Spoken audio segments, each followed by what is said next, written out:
We already know how to make America healthy. We know how to do all this, but the money is behind the drugs and the consumption and the monetization, the productization of sickness. Sapolsky did some great work on this where he talked about, kind of neural networks forming, and you do it with like just basic amoeba and bacteria, and you will see them start to just kind of develop and create tracks and move towards where there's food. Or honeybees, they'll start to develop these tracks to where the pollen is.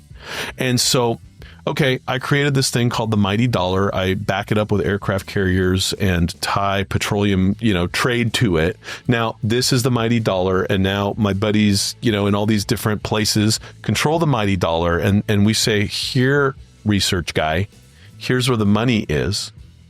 And guess what? He's got a family to feed too. He has to fund his research. And so it's very easy to manipulate hungry animals with bread.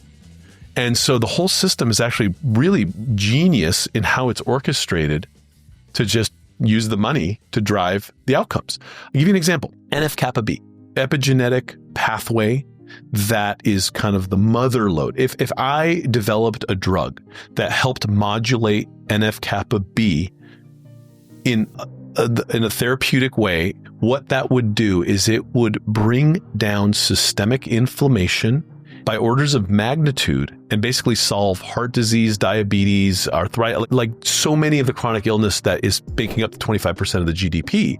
And I'd probably get a Nobel Prize and I'd be a gajillionaire, but that is not easy because it's a genetic pathway.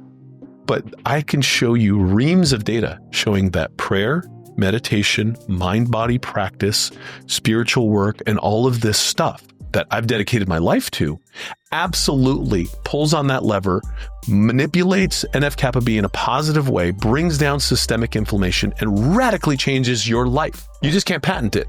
So nobody is following this research except, so a few smart doctors that are like, what? Look at this. Why? Follow the money.